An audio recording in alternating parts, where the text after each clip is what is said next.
এবার শ্যামনগর পল্লীশ্রী দাসপাড়ায় জলাভূমি ভরাটের অভিযোগ।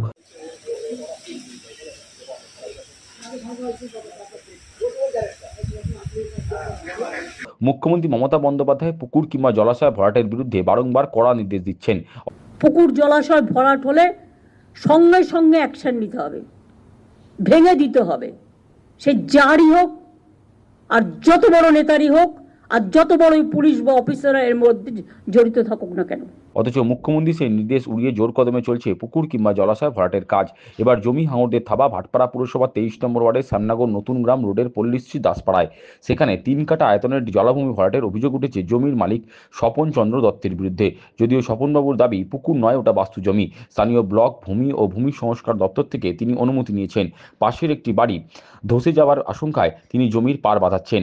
পুকুর না, এটা বাস্তু জমিন আছে। বিয়ালার থেকে আমি পারমিশন নিয়ে আসি এবং পাড়ার লোক আমাকে সই করে দিয়েছে ওই ভরাট করার জন্য, মানে ডেভেলপ করার জন্য। হ্যাঁ, ডেভেলপ করতে বলছে। বৃষ্টি হইলে সব বাড়িঘর তলায় যাচ্ছে। ওই জন্য আমি নিজে মেশিন কিনা নিজে জল সেচা কমায়া পাড়ার লোককে আমি শুকনায় রাখছি। আমি যেন কেউ বাড়িঘর যেন না তলায়, আমি সেই জন্য এই কাজটা করেছি। পাড়ার লোক আমাকে বলছে তাড়াতাড়ি তুমি ওই দিক দিয়ে বাধা ফেলাও, আমাকে বাড়িঘর ভেঙে যাচ্ছে। আমি নাহলে আমার পয়সা করি না, আমি গরিব মানুষ, আমি গরু বাছুর পাইলা খাই, আমার কাছে কোনো পয়সা করি নেই। তাও আমি ধার ধানা করে ওদিক দিয়ে ফালাচ্ছি, ওনাদের পাটটা আমি বাইন্দা দিচ্ছি যেন বাড়িঘর যেন না তলায়। পুলিশ এসেছিল? হ্যাঁ পুলিশ এসেছিল। হ্যাঁ, ছাড়রা আসছিল কাগজপত্র। হ্যাঁ, পরশু দিনকার ছাড়রা আসছিল, কাগজপত্র দেখছে সব ওকে আছে।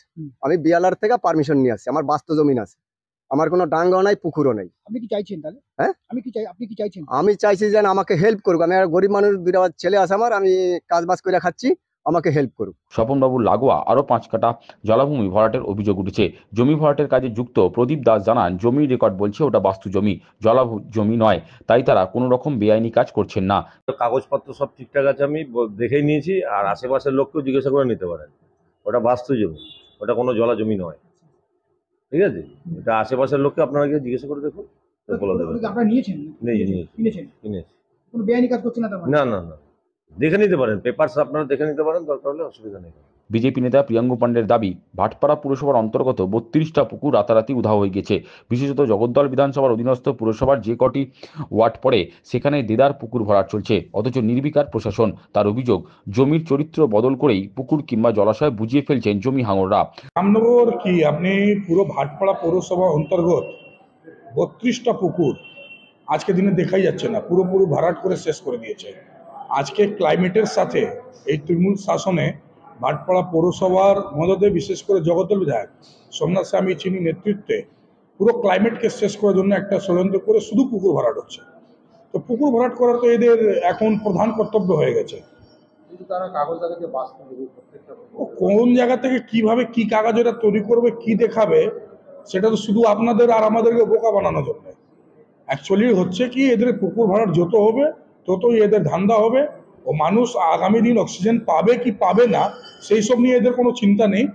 একদিকে প্রধানমন্ত্রী সারা ভারতবর্ষে নতুন পুকুর করার জন্যে লক্ষ লক্ষ কোটি কোটি টাকা দিচ্ছেন কি প্রত্যেক জায়গায় নতুন পুকুর তৈরি করা হোক, আর দ্বিতীয় দিকে এরা পৌরসভা থেকে বসে এবং এখানকার লোকাল এমএলএরা সব মিলেজুলে নতুন করে পুকুর ভরাট করার একটা প্রকল্প নিয়ে চলে যাচ্ছে। পুকুর ভরাট করো, জমি বিক্রি করো। স্থানীয় কাউন্সিলর সুখেশ বিশ্বাস বলেন, ওখানে জলাভূমি ভরাট হচ্ছে, এটা ঠিক নয়, পুরোটাই বাস্তু জমি। মাটি কেটে জমি উঁচু করায় বড় গর্তের সৃষ্টি হয়েছিল, এখন সেখানে মাটি ফেলে বোঝানো হচ্ছে। ব্যাপারটা হচ্ছে জলা জমিটা বলাটা এটা ভুল, টোটালটাই বাস্তু জমি। এবং সেখানটা হচ্ছে ওরা মাটি কেটে জমিটা উঁচু করেছিল, এবার সেই গর্তগুলো হয়ে গেছে, রাস্তার ড্রেনের কাজ হচ্ছে, ওরা সব নিয়ে গিয়ে ওখানে ফেলছে। এবার সবই এগুলো কোনো কমার্শিয়াল ব্যাপার না। এবং সেখানে যে 5 কাঠা টোটাল জমিটা, তার মধ্যে ডোবাটা অল্প পরিমাণে আছে, হয়তো সে জলও দু একটা জায়গায় নেই, ডাউন হয়ে গেছে। এই টোটাল জমি ছিল পাঁচু রুই দাসের নামে, এবং সেখানে তারা বিক্রি বাট্টা করেছে বিভিন্ন, কেউ 5 কাঠা, কেউ 3 কাঠা, 2 কাঠা, এইভাবে সব নিয়েছে। নেওয়ার পরে জমি যেহেতু ওখানে ডাউন ছিল, তখন সব নিজের জমি মাটি কেটে তুলে আবার এইগুলো হচ্ছে। এবং আমি যেটা জানতে পেরেছি, আমি কল করেছিলাম স্বপন দত্তকে, তখন সে বলেছে ভূমি রাজস্ব দপ্তরে 9,000 টাকা জমা করেছিল শুধুমাত্র মানে মাটি উঁচু করার জন্য। জমিটা যেহেতু বাস্তু জমি আছে, আজ থেকে না 6-7 বছর আগে।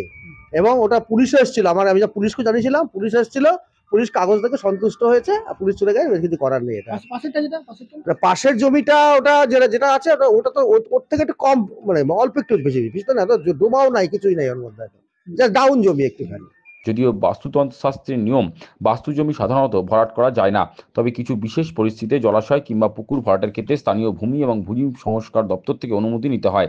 সেক্ষেত্রে 5 কাঠা আয়তনের জলাভূমি ভরাটের জন্য ভূমি ও ভূমি সংস্কার দপ্তরে অনুমতি নেওয়া হয়েছে কিনা তা নিয়ে প্রশ্ন তুলছেন স্থানীয়রা।